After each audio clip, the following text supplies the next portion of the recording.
Capitan Tiago, one of the most hospitable of men in Calle Binondo.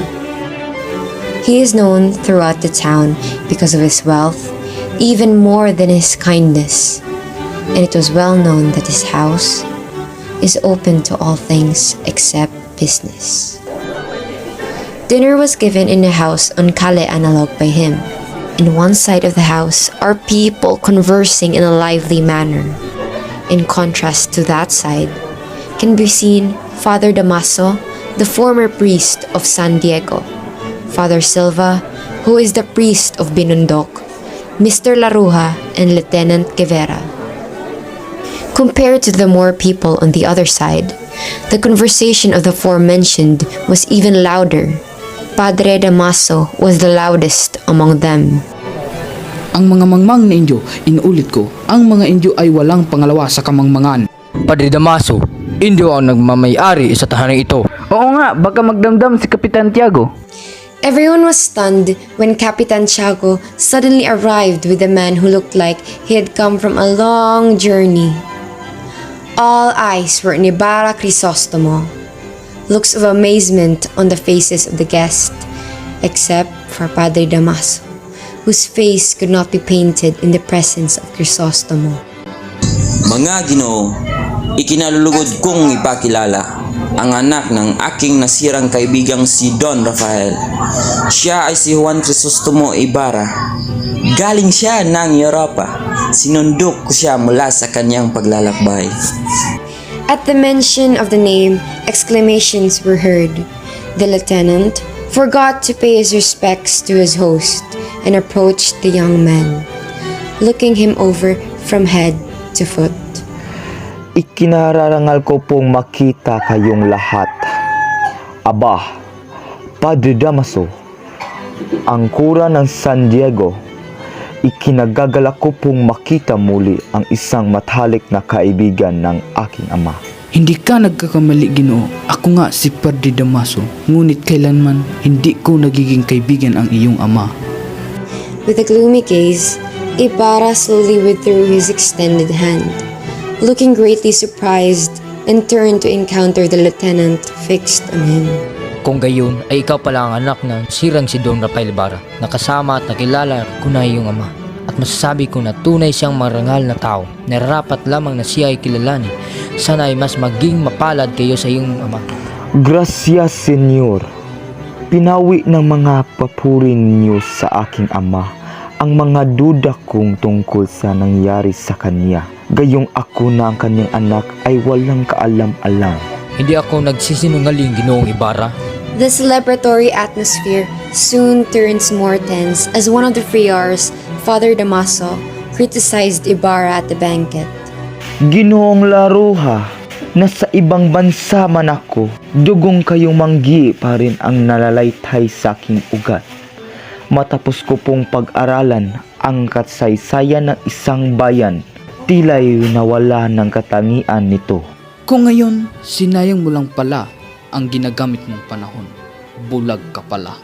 The young man was placed in an embarrassing position, and the rest looked from one to the other as if fearing a disagreeable scene.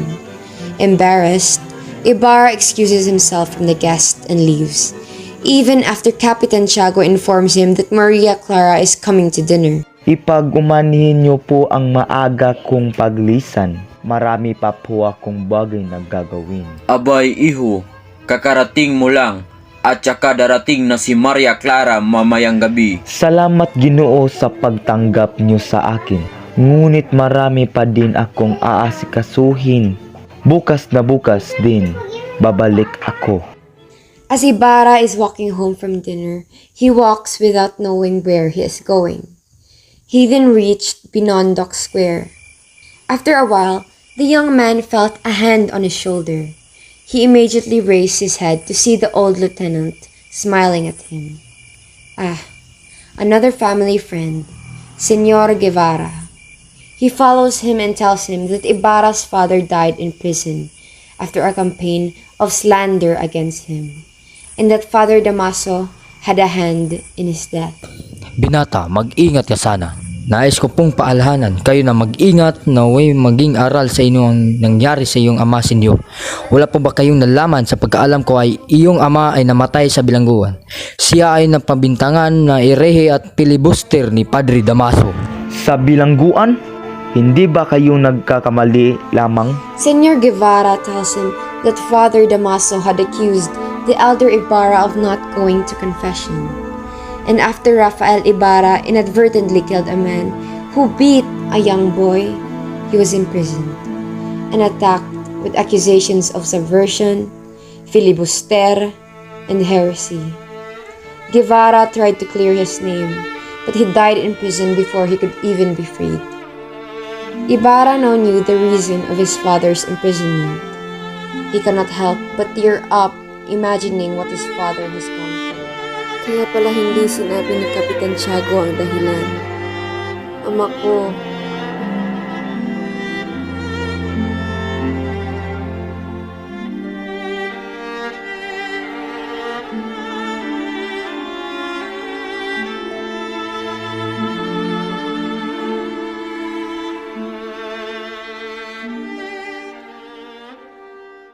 Maria Clara just looked and sat in their azotea, busy with embroidery, her face showing sadness and anxiety. It seems that she is waiting for someone, but has not come yet. Maria Clara! Clarita! Sana ba yung batang yun? Nandito na si Crisostomo Ibarra! Crisostomo? Hindi pa rin kumukupas ang iyong ganda, Maria Clara. Ibarra Crisostomo goes to visit his old lover, Maria Clara. But as Maria mentions Ibarra's family, Ibarra is put off. Sandali, may kukunin lang ako. Crisostomo, bukas ay araw ng mga patay. Ilagay mo yan sa libingan ng iyong magulang. Ibarra goes to his father's grave, seeking peace. He is shocked to discover that his father's corpse was removed and supposedly put into a Chinese cemetery at the order of the town's curate, Father Damaso. Ibarra felt so much pain for his father that he could no longer hold back his feelings. When he couldn't take it anymore, he quickly turned and left. On his way home, he met the priest of San Diego, Father Salvi. Ibarra looked at him evilly, pulled on his cassock, and spoke to him. Sigurado akong hindi ako inyong hinahanap, kundi ang pinalitan kong kura na si Padre Damaso. Ibarra felt so much anger and hatred for Padre Damaso, and because of his uncontrollable emotions, he just walked the road to their house. The priest, on the other hand, was even devastated when Ibarra released him.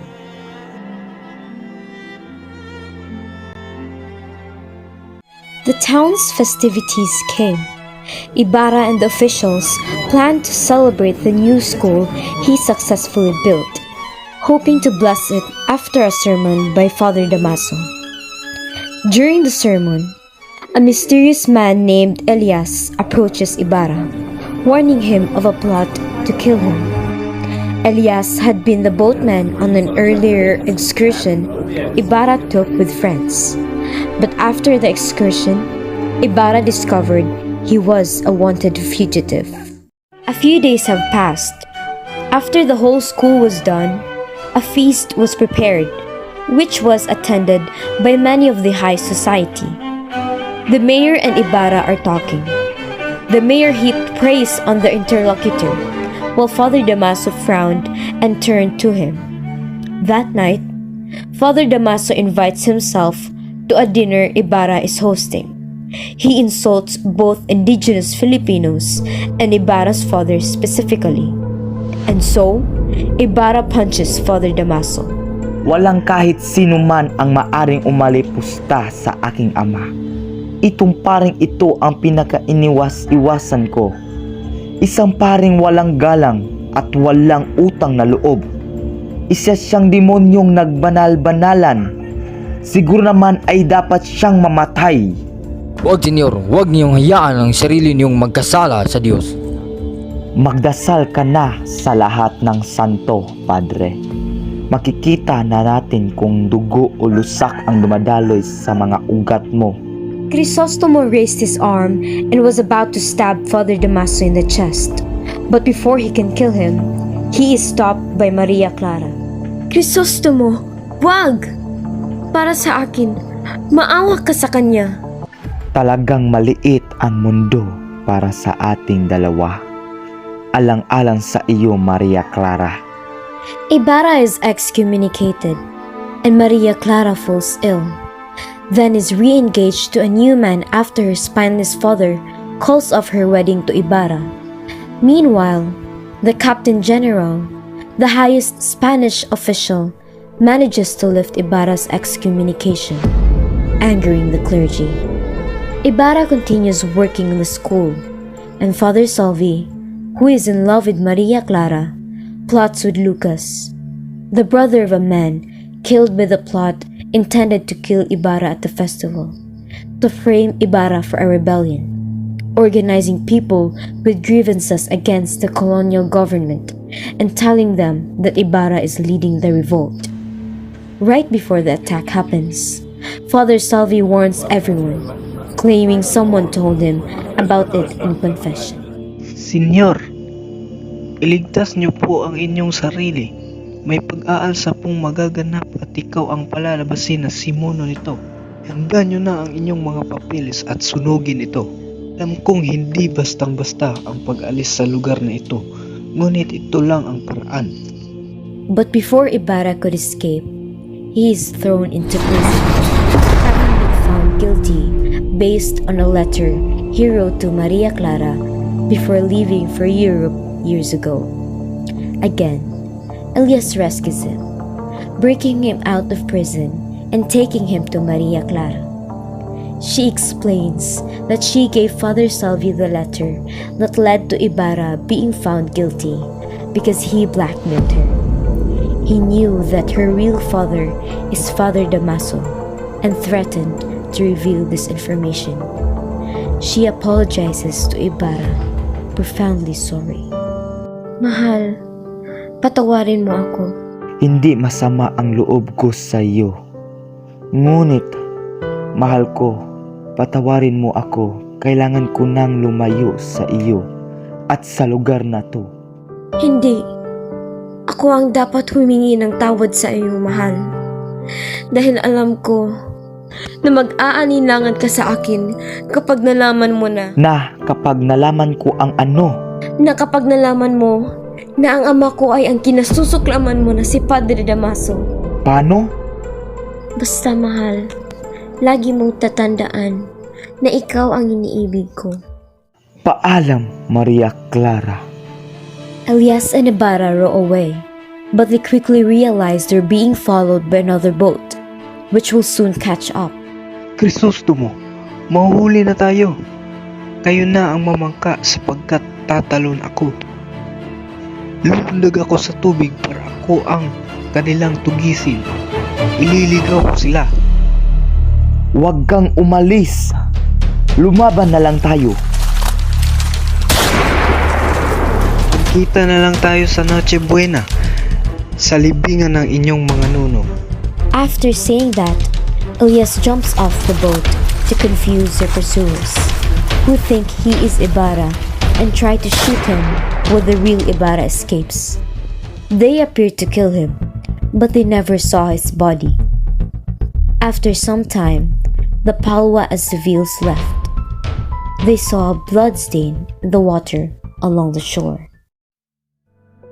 Maria Clara tells Father Damaso that she can't marry Linares, the man she is now engaged to, and threatens to commit suicide if she is not allowed to enter a convent. Because a newspaper reported Ibarra is dead, she cannot bear the thought of being married to another man.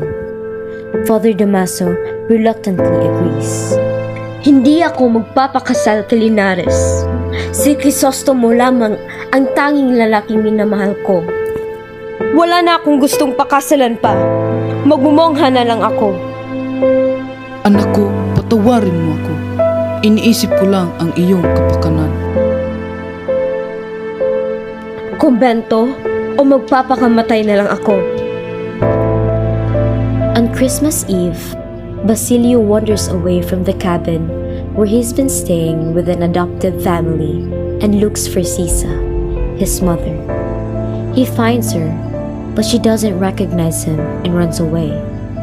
Finally, he catches her and faints, and she dies of shock, having finally recognized him. Elias appears, telling Basilio that he is about to die, and asks Basilio to put his body on Sisa's on a funeral pyre. I die without seeing dawn's light shining on my country. You who will see it, welcome it for me. Don't forget those who fell during the night time, he says.